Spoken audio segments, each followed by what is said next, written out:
नमस्कार, बहुत स्वागत है आपका। हर खबर देख रहे हैं आप और मैं हूं आपके साथ शाहनवाज मिर्जा। और वक्त हो चुका है हमारे छत्तीसगढ़ का और एक बड़ी खबर रायगढ़ से आ रही है, जहां पर हड़ताल खत्म करने पर बयानबाजी हुई है और संगठन के जिला प्रभारियों का बयान आया। आपको बताएं, अलग अलग बयान सामने आते नजर आ रहा है। प्रदर्शनकारियों ने एकजुटता का संदेश और एकजुटता दिखाते हुए नारेबाजी की है। ये बड़ी खबर आपको बता रहे हैं, जहां पर रायगढ़ से हड़ताल खत्म होने पर बयानबाजी तेज हुई है। संगठन के जिला प्रभारियों का बयान आया, अलग अलग बयान निकलकर सामने आए हैं और ये प्रदर्शनकारियों ने एकजुटता का संदेश दिया है, एकजुटता दिखाने का संदेश दिया जा रहा है। ये बड़ी खबर आपको रायगढ़ से दरअसल बता रहे हैं। हड़ताल जो है वो खत्म की है, उसके बाद नारेबाजी हुई और संगठन के जिला प्रभारियों का बयान आया। अलग अलग बयान निकलकर सामने आए और प्रदर्शनकारियों ने एकजुटता का संदेश दिया और एकजुटता दिखाने का प्रयास भी किया गया है। ये तस्वीरें देखिए आप, ये उसी वक्त की तस्वीरें जहां पर हड़ताल जो है वो चल रही थी। हड़ताल खत्म होने के बाद बयानबाजी दी गई। रायगढ़ की ये पूरी तस्वीर है, जहां पर संगठन के जिला प्रभारियों का बयान निकलकर सामने आया है। अलग अलग बयान निकलकर दरअसल सामने आए हैं। प्रयास था छत्तीसगढ़ कर्मचारी अधिकारी फेडरेशन के बैनर से चल रहे हैं इस आंदोलन में। सबसे पहले प्रयास था कि जो वार्ता सरकार और कर्मचारी अधिकारियों के बीच नहीं हो पा रही थी, जो अपनी स्थिति स्पष्ट नहीं हो पा रही थी, वो आज वो गतिरोध समाप्त हुआ। वार्ता माननीय मुख्यमंत्री जी के सरकार के प्रवक्ता से हुई, जिसपे कर्मचारियों ने भी अपनी सहमति जताई और ये गतिरोध समाप्त हुआ और आज 12वें दिन हमारा आंदोलन स्थगित किया। कि आप लोग को पहले भी बताया गया था कि हम जो है कर्मचारी अधिकारी फेडरेशन के बैनर से समर्थन में आए थे और हमारे जो जिला संयोजक थे उन्होंने आपको इस संबंध में जानकारी दी है कि जो हमारी मांगे थी वो पूरी तो नहीं हुई है, लेकिन जो अभी एरियर्स की राशि के बारे में जो चर्चा हो रहा था उस पर सहमति जताई गई है। और शेष डीए के लिए उन्होंने जो बोला है कि आगामी जो दीपावली या दशहरा है उसमें आपको शेष डीए के संबंध में आपकी। छत्तीसगढ़ के कृषि मंत्री रविंद्र चौबे का कर्मचारियों की मांगों को लेकर बयान निकलकर सामने आया और उन्होंने कहा कि सीएम भूपेश बघेल की अपील पर गौर करते हुए कर्मचारियों ने अपने आंदोलन को स्थगित करने का निर्णय लिया है। उन्होंने बताया है कि कर्मचारियों की विभिन्न मांगों पर लगातार चर्चा की जा रही थी और कर्मचारियों की मांगों को लेकर मुख्य सचिव की अध्यक्षता में करीब 5 घंटे तक बैठक चली है। इसमें कर्मचारियों की ज्यादातर मांगों पर सहमति बनी है और रविंद्र चौबे ने यह कहा है कि कर्मचारियों के हितों के लिए जो भी निर्णय लेना होगा वो सरकार जरूर लेगी।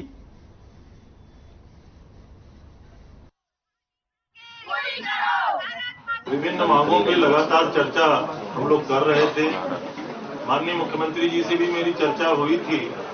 मुख्यमंत्री जी के निर्देश पर फेडरेशन के अध्यक्ष आदरणीय कमल जी के आग्रह पर आदरणीय मुख्य सचिव जी की अध्यक्षता में भी बैठक हुई है और लगभग अधिकांश मांगों में सहमति बनी हुई है। अब आज चूंकि आंदोलन का स्थगन हुआ है, आने वाले समय में कर्मचारी अधिकारियों के हितों में जो भी निर्णय सरकार की ओर से आवश्यक होगा हम लोग निर्णय।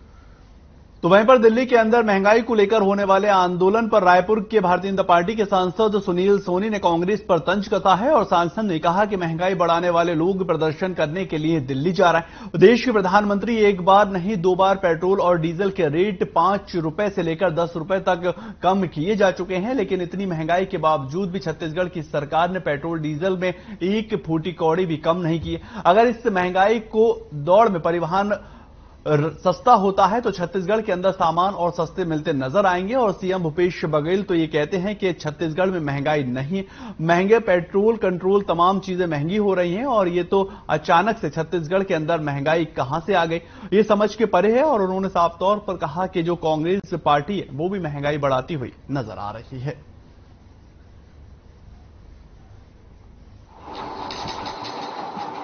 महंगाई बढ़ाने वाले लोग प्रदर्शन करने दिल्ली जा रहे हैं। प्रधानमंत्री जी ने एक बार नहीं 2 बार पेट्रोल डीजल के रेट कम किए, 5 रुपया, 10 रुपया, 7.5 रुपया, 9.5 रुपया। एक फूटी कौड़ी छत्तीसगढ़ में डीजल पेट्रोल में कम नहीं किया आपने। अगर परिवहन सस्ता होता, छत्तीसगढ़ के अंदर में सामान और सस्ते आते, सस्ते रूप में मिलते, और यही भूपेश बघेल जी, एक बार नहीं 6 बार इनका मैं दिखा सकता हूं कि छत्तीसगढ़ में महंगाई नहीं है, छत्तीसगढ़ में महंगाई कंट्रोल करके रखे हैं और अचानक जो है इनके पास में महंगाई आ गई। ये मेरी समझ से परे।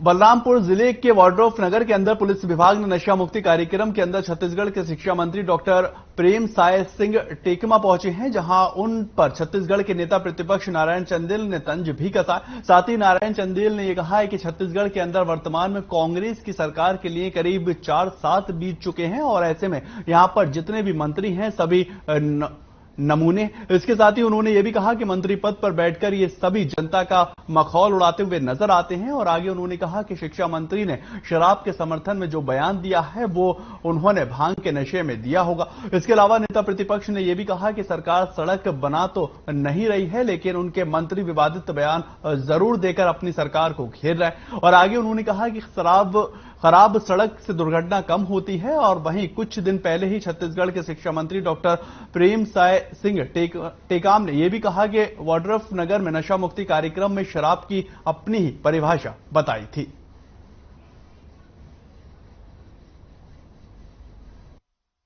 ये जनता का माखौल उड़ा रहे हैं कि अच्छी सड़क बन जाएगी तो दुर्घटनाएं ज्यादा होंगी, शराब को बंद नहीं करना चाहिए। जिस पार्टी ने गंगा जल उठा करके कसम खाया था कि हमारी सरकार बनेगी तो हम छत्तीसगढ़ में पूर्ण शराबबंदी लागू करेंगे, 4.25 साल हो गए, अब उसकी चर्चा भी वो कभी नहीं करते, ना सदन के अंदर करते ना।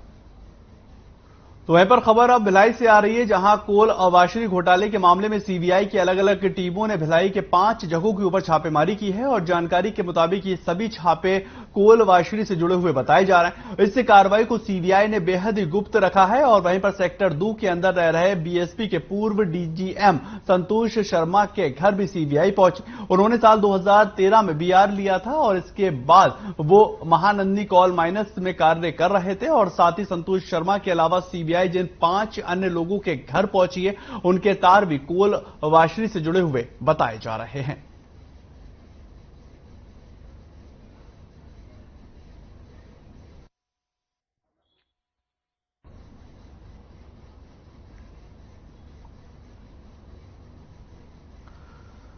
छत्तीसगढ़ के शक्तिनगर के अंदर नगर पंचायत ढबरा को साफ सुथरा बनाए रखने के लिए शहरी सरकार की ओर से नए रिक्शे खरीदे गए हैं और इसे विधायक रामकुमार यादव ने पूजा अर्चना कर साथ ही नारियल तोड़कर झंडी दिखाकर रवाना किया है। स्वच्छ भारत मिशन के तहत ई रिक्शा का संचालन किया जाएगा और इसका इस्तेमाल कर सफाई मित्र घर घर जाकर कचरा इकट्ठा करते हुए नजर आएंगे। इसके साथ साफ सुथरा रहे और बीमारियों से भी ना फैले, इसको लेकर भी लगातार प्रयास किए जा रहे हैं। आज नगर पंचायत के हमारे अध्यक्ष प्रीतम अग्रवाल जी, सीएमओ, तमाम कर्मचारी यहाँ पर उपस्थित रही से गांव में ई रिक्शा जेकर से जो भी यहाँ के गांव के घर के गली के जो भी जो अवशिष्ट पदार्थ है, चाहे वो गीला हो सूखा हो, ओला उचित जगह पहुंचाए के लिए ई रिक्शा के माध्यम से पहुंचाया जाए। और यहाँ पर जो महिला मोर दीदी मन वो ई रिक्शा चलाते से कितना सुंदर अच्छा लागत रही से। आज मोल ऐसे लागत रही कि छत्तीसगढ़ सही में आज छत्तीसगढ़ आगे बढ़ा थे। नगर पंचायत डबरा के द्वारा आज ई रिक्शा 5 नग डबरा को स्वच्छ रखने के लिए आज ई रिक्शा भी नई प्रारंभ की गई, जिसके लिए मैं नगर पंचायत के सीएमओ, हमारे पार्षदगण और एल्डरमैन, विधायक प्रतिनिधि सबको मैं धन्यवाद देता हूं। अध्यक्ष खबर उर्गा से आ रही है, जहां पर कनवेरी गांव के अंदर रहने वाले एक 30 वर्षीय युवक ने फांसी लगाकर खुदकुशी कर ली है और मृतक का नाम वचनदास है और इसकी उम्र 30 वर्ष बताई जा रही। दरअसल बीती शाम युवक शराब के नशे में घर पहुंचा था और शराब के नशे में ये आत्मघाती कदम उठाया गया। हालांकि लोगों की नजर उस पर पड़ते ही मृतक को पेड़ के फंदे से उतार लिया गया और अस्पताल ले जाया गया, जहां डॉक्टरों ने उसको मृत घोषित कर दिया।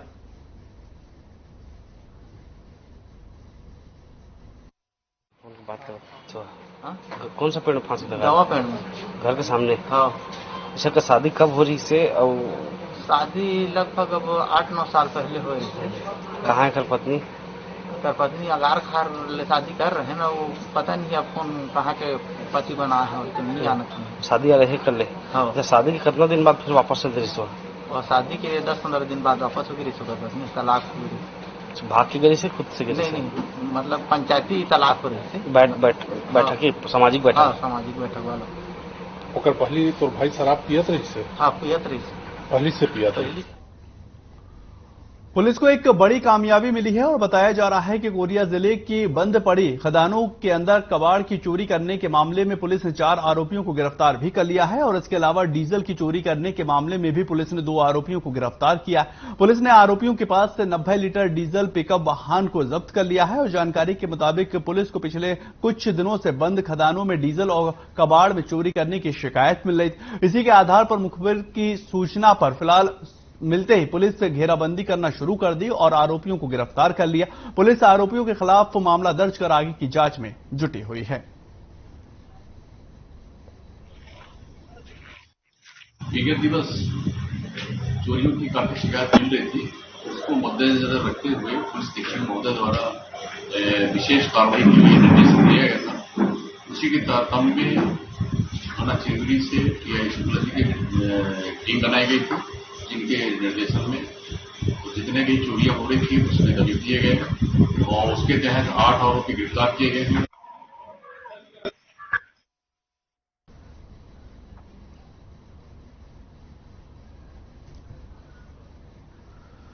खबर रतनपुर से है, जहां पर शादी का झांसा देकर युवती का शारीरिक शोषण करने के आरोप में पुलिस ने एक शख्स को गिरफ्तार किया है। दरअसल रानी गांव निवासी आशीष युवती से विवाह करने के नाम पर लगातार 1 साल तक उसका शारीरिक शोषण करता रहा, लेकिन युवती ने शादी की बात कही तो वो मुकर गया। इसके बाद युवती ने पुलिस में शिकायत को दर्ज करवाया है और इसी के आधार पर पुलिस ने आरोपी को गिरफ्तार कर आगे की कार्रवाई शुरू कर दी है। पीड़िता द्वारा थाने में आकर लिखित रिपोर्ट दर्ज कराई है। इसके साथ इसी के गांव का रहने वाला रानी गांव का आशीष निर्मलकर नाम का व्यक्ति लगातार शारीरिक शोषण कर किया है, जिसके आधार पर अपराध पंजीबद्ध किया गया है। मामले में आरोपी को त्वरित कार्रवाई करते हुए गिरफ्तार किया गया है और मामले में जांच कार्रवाई।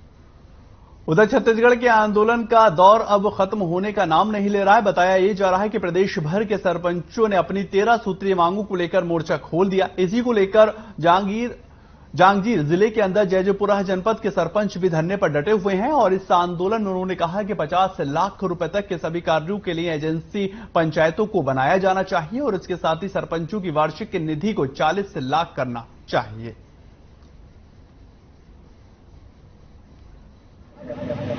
बामगढ़ ब्लॉक में 5 सूत्री मांगों को लेकर के आज आक्रोश रैली निकाली गई थी, जिसमें प्रदेश सरकार शुरू से घोषणा पत्र में जारी की हुई है, जैसे बेरोजगारी भत्ता हो गया, पूर्ण शराबबंदी हो गया, ठीक है, और अपना एससी लोगों का जो 16% आरक्षण का कटौती हुआ था 4%, उसको पुनः वापस देने की उन्होंने घोषणा की थी। जिम्मेदार साथियों के साथ इस धरना आंदोलन को हम समर्थन किए हैं और इनको आश्वासन भी दिए हैं कि हम आपके साथ हैं, हर प्रकार के आंदोलन में हम आपके साथ हैं और इनका मांग जायज भी बात देता हूं बसपा पार्टी को, जो कि वहां के कार्यकर्ता प्रतिनिधि और पार्टी के पूरे टीम आकर के हमारे सरपंच संघ को धरना प्रदर्शन में सहयोग प्रदान किए हैं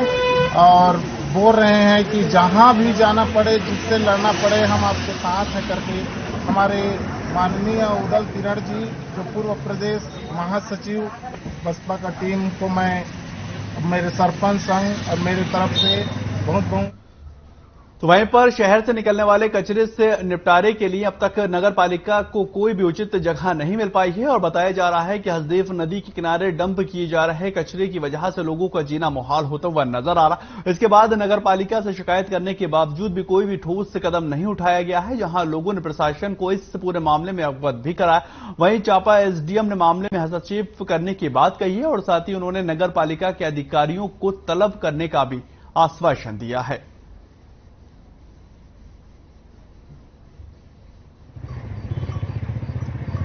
जाता हूँ, नदी किनारे में शिव जी का मंदिर है, उसमें इतना ज्यादा कचरा डंप कर दिए हैं अगल बगल में नगर पालिका द्वारा कि इतना बदबू आता है, इतना गंदगी होता है वहाँ पे, इतना कचरा है जिससे आम लोग भी जल चढ़ाने जाते हैं तो बदबू के कारण वहाँ पे कोई नहीं जाता है। महिला लोग जो जा रहे हैं वहाँ पशुपति व्रत कर रहे हैं, वो जा रहे हैं महिला लोग, वो भी बोलते हैं कि नगर पालिका यहाँ पे कचरा लाकर से हमको इस संबंध में जानकारी मिली है और इसमें निश्चित ही संज्ञान लेकर के सीएमओ से जानकारी ली जाएगी और कार्रवाई की जाएगी। खबर कोरबा से आ रही है, जहां पर बुधवारी बाजार में बाईपास मार्ग पर ऑयल से भरा टैंकर लीक हो गया है और लीक हो जाने के कारण पूरे मार्ग पर ऑयल फैला हुआ है और फिसलने होने के कारण कई लोग हादसे का शिकार बनते हुए नजर आ रहे हैं और साथ ही सड़क पर गिरने से कई लोगों को गंभीर चोटें लगी, जिन्हें एम्बुलेंस के माध्यम से अस्पताल के अंदर भर्ती करवाया गया और वहीं इस हादसे में कोई भी घायल न हो, इसको लेकर पुलिस की तरफ से निगरानी रखी जा रही है।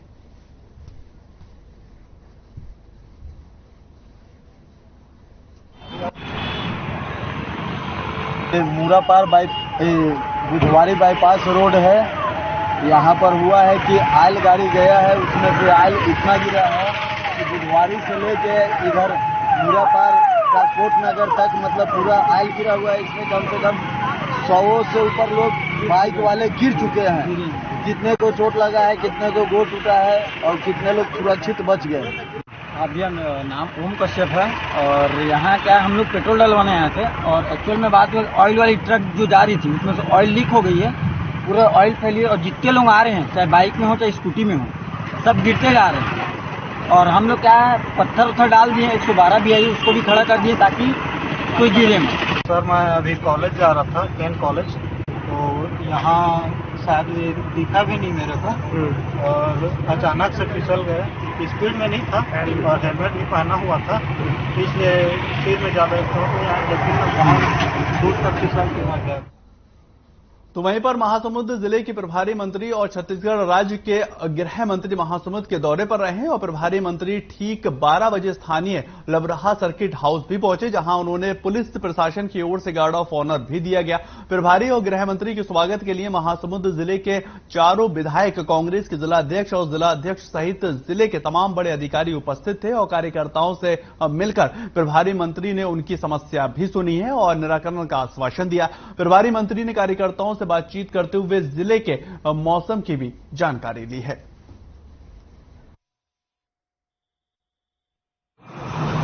महासमुंद बहुत दिन आया नहीं था, तो सामान्य तौर पर सब लोगों से मिलना जुलना, चर्चा करना, क्या क्या हो रहा है, कुछ कमियां, कुछ नई चीजें हो, तो सामान्य दौरा था, कोई विशेष एजेंडे को लेकर दौरा नहीं था, क्योंकि यहाँ तो बाढ़ वाली बात भी नहीं थी। दूसरी जगह ज़्यादा बारिश से बाढ़ वगैरह भी आया है, यहाँ फसलें भी अच्छी लगभग सरकार की हर विभाग की जितनी योजनाएं हैं उसकी हम लोगों ने समीक्षा किया, कलेक्टर ने और अधिकारियों ने जानकारी। झारखंड से रायपुर लाए गए 31 विधायकों ने मीडिया में चल रही खबरों को लेकर आखिरकार अपनी चुप्पी को तोड़ दिया है और पत्रकारों से बातचीत करते हुए कांग्रेस की महिला विधायक दीपिका ने बताया कि केंद्र सरकार के लगातार सौतेले व्यवहार के चलते कई परियोजनाओं के लिए राशि का आवंटन नहीं किया गया। इसी के चलते विकास के कार्यों को समय पर पूरा नहीं किया जा सका और इसी के साथ उन्होंने कहा कि हमारे पास बहुमत होने के बावजूद हमें अस्थिर करने की लगातार कोशिश की जा रही है, जो बेहद ही शर्मनाक है।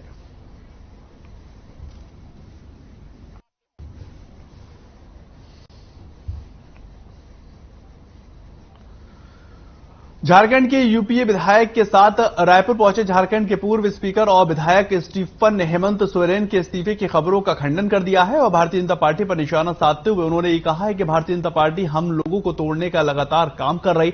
मुख्यमंत्री हेमंत सोरेन से कहीं कोई रिजाइन नहीं दिया गया है और इसी को स्टाफ करने के लिए हम लोगों को मीडिया के सामने आना पड़ा। उन्होंने कहा कि महामहिम 2-3 दिन के अंदर सरकार को लेकर बनी संचय की स्थिति पर फैसला कर देंगे और हम लोग सुरक्षित रहने के लिए एकजुटता के लिए यहां पर आए हुए, हम एक साथ रहकर अपनी बहुमत की सरकार बचाना चाहते हैं और हमारा अधिकार है कि लोकतंत्र को बचाकर रखने का। पूछना चाहता हूं कि बेचने वाले के आंख में आंख डालकर पूछने की ताकत है? वो जो खरीदने के लिए थैलियों में पैसे लेकर चल रहे हैं, उससे आंख में आंख डालने की ताकत है आपकी? आपने जाकर पूछा कि महाराष्ट्र के विधायकों को तीर्थाटन करा रहे थे?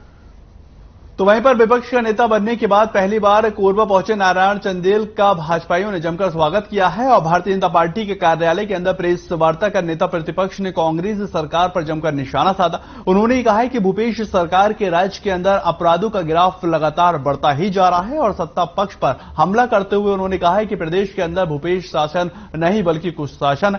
चुनाव से पहले कांग्रेस ने 36 वादों का पुलिंदा सौंप दिया था, जिनमें से अहम वादे पूरे नहीं किए जा सके हैं और शराबबंदी के साथ ही युवाओं को बेरोजगारी भत्ता दिए जाने का वादा भी अभी अधूरा है। उन्होंने ये कहा है कि छत्तीसगढ़ के अंदर अपराध का ग्राफ लगातार बढ़ता जा रहा है। सरकार की गलत नीतियों के कारण आम जनता बहुत ही परेशान है।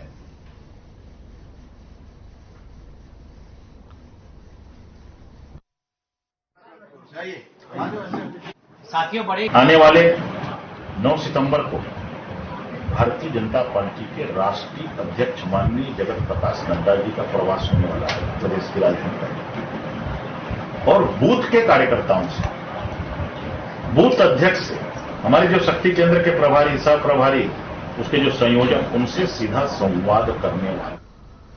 उधर बेमेतरा के एसपी धर्मेंद्र सिंह के निर्देश के ऊपर एएसपी पंकज पटेल ने यातायात शाखा का वार्षिक निरीक्षण किया है और एएसपी ने अपने निरीक्षण के दौरान उपस्थित पुलिस अधिकारियों और कर्मचारियों को कानून और सुरक्षा व्यवस्था को बनाए रखते हुए बेहतर तरीके से कार्य करने की अपील की और आम नागरिकों की समस्याओं को जल्द से जल्द निराकरण करने का भी निर्देश दिया है।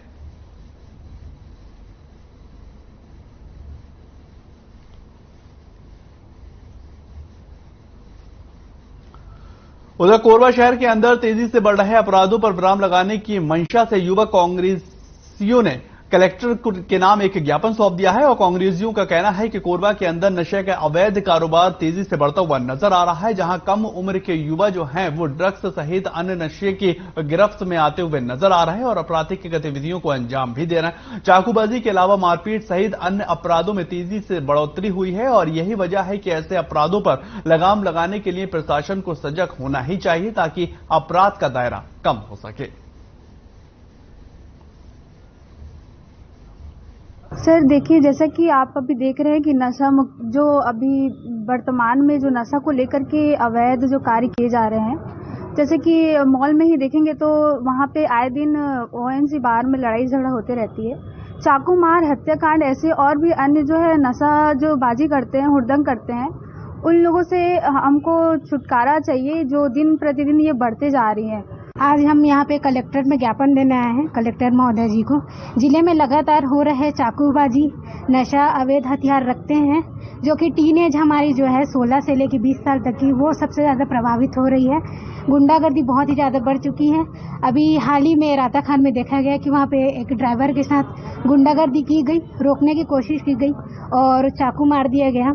हमारे द्वारा देखा गया है कि वर्तमान में जो टीनेज है, टीनेज जो कि एक नशे की गिरफ्त में आते जा रहा है। कुछ लोगों के द्वारा यहाँ पर ड्रग्स हो गया, उसके बाद हथियार तस्करी हो गई, इसके बाद क्या बोले जाए एम्पुल, ऐसे कुछ कुछ जो नशे हैं उसके चखना दुकानों में जो खुलेआम जो चखना दुकान चल रही है उन लोगों के खिलाफ भी इस तरीके के मामले को लेकर के हमारे द्वारा आज यहाँ कलेक्टर महोदय के पास और एसपी सर के पास ज्ञापन देने के लिए आए हैं। नहीं, ऐसा नहीं है, पुलिस सक्रिय है तभी तो कंट्रोल का पूरा प्रयास करके आप लोग खत्म कर रहे हैं इसमें, और जो कुछ बचे बिंदु है उस पर हम लोग चर्चा कर लेंगे इसके साथ। उधर बालोद जिले के स्वामी आत्मानंद विद्यालय में पढ़ने वाले 7वीं की छात्र नरगिस की प्रतिभा को देखते हुए माध्यमिक शिक्षा मंडल ने छात्र के सन 2023 में होने वाली 10वीं की परीक्षा देने की अनुमति दे दी है और शिक्षा विभाग से अनुमति मिलने के बाद छात्रा और उसके अभिभावक काफी ज्यादा खुश होते हुए नजर आए। आपको बता दें कि नरगिस ने नर्सरी से लेकर 7वीं तक की परीक्षा के अंदर बेहतर प्रदर्शन कर अपनी प्रतिभा को भी साबित किया है और इसी को देखते हुए छात्रा और उसके अभिभावकों ने शिक्षा विभाग से नरगिस की 10वीं की परीक्षा में शामिल होने की अनुमति मांगी थी। इसको शिक्षा विभाग ने मंजूर भी कर लिया है। आ जाइए। मुझे जो परमिशन मिली है मैं उसे सुन के बहुत हैप्पी फील कर रही हूँ, क्योंकि मैं 10th क्लास में बैठ सकती हूँ, जो मेरा मेन मोटिव था। और इसके लिए मुझे बहुत सबने सपोर्ट किया है, मैं उन सबको बहुत बहुत थैंकफुल हूँ मैं उन सबकी। और मेरी पढ़ाई की जर्नी ये थी कि मैं 7 आवर्स डेली पढ़ती हूँ और अब तो और अच्छे से पढ़ूंगी ताकि मैं 10th का एग्जाम अच्छे से क्लियर कर सकूं। सबसे पहले तो मैं उन सभी का आभार व्यक्त करना चाहूंगा जिन्होंने मेरी बेटी और मेरे लिए मेहनत किया है और सहयोग दिया है। आज मुझे माध्यमिक शिक्षा मंडल से उसे 10वीं में बैठने की जो परमिशन मिल गई है उसके लिए मैं और मेरा परिवार काफी खुश हैं और मेरी बेटी भी काफी। चलिए फिलहाल इस बुलेटिन में इतना ही। तहतन खबरों के लिए आप लगातार बने रहें हर खबर के साथ।